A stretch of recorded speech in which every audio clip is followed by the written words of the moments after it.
রোজা রেখে শাওয়ালের 1 তারিখ ঈদুল ফিতরের নামাজ আদায় করার জন্য আল্লাহ পাক রব্বুল আলামিন আমাদেরকে যে একত্রিত করেছেন, আনছেন এবং সুস্থতার মতো বড় নিয়ামত দান করেছেন, সেই জন্য সকলে দিল থেকে শুকরিয়া আদায় করি। সকলে বলি আলহামদুলিল্লাহ। আল্লাহ রব্বুল আলামিন বলেন, قد أفلح من تزكى وذكر اسم ربه فصلى। সফলকাম ওই ব্যক্তি যে তার অন্তরাত্মাকে শুদ্ধ করেছে এবং তার রবের নাম উচ্চারণ করে নামাজ আদায় করেছে। তো বিগত যে মাসটা চলে গিয়েছে রমজান মাস, আমরা যে রোজাগুলো রেখেছিলাম একমাত্র আল্লাহর জন্যই রেখেছি। আমরা যে নামাজ আদায় করেছিলাম একমাত্র আল্লাহর জন্যই নামাজ আদায় করেছি। এই দিক থেকে আমাদের অন্তরাত্মা কিছুটা হলেও শুদ্ধ হয়েছে। বাকি যেটুকু আছে ওটুকু এখনই শুদ্ধ করতে হবে। রাসূল আকরাম সাল্লাল্লাহু আলাইহি ওয়াসাল্লাম বলেন, সাদাকাতুল ফিতরি তুহরাতাল লিসিয়ামি মিনাল লাগহি ওয়ার রাফাতি ওয়া তু'মাতাল লিল মাসাকিন।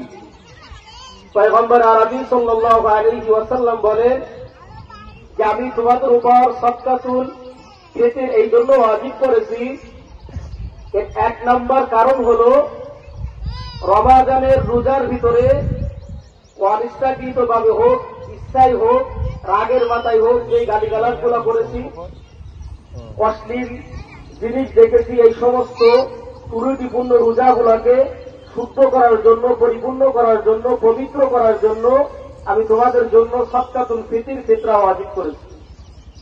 দ্বিতীয় নাম্বার হলো সাদকাতুল ফিতর এই জন্য ওয়াজিব করেছি, আজকে যেমন ধনীদের জন্য খুশির দিন, ঠিক তদরূপ ভাবে যারা এতিম মিসকিন অসহায় গরিব মানুষ আছে তাদের জন্য কিন্তু খুশির দিন।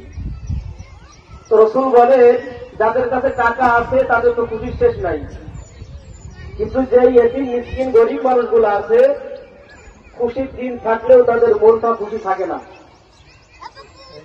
সেই জন্য রাসূল আকরাম সাল্লাল্লাহু আলাইহি ওয়াসাল্লাম দ্বিতীয় নম্বর সাদকাতুল ফিতর ওয়াজিব করেছে গরিব মানুষদের ঈদের খুশিটা বন্দোবস্ত করার জন্য।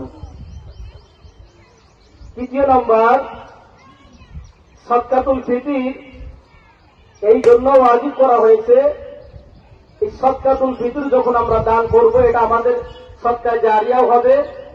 দ্বিতীয়ত যখন একটা গরিব মানুষকে একটা ফিতরার টাকা, 2টা ফিতরার টাকা, 5টা ফিতরার টাকা যখন দেব, এই গরিব মানুষটা মনে মনে যে খুশি হবে, যে মুস্কি হাসি দিবে, এই হাসি এই খুশিটা আমার আল্লাহর আরশ আজিম পর্যন্ত পৌঁছায় যাবে।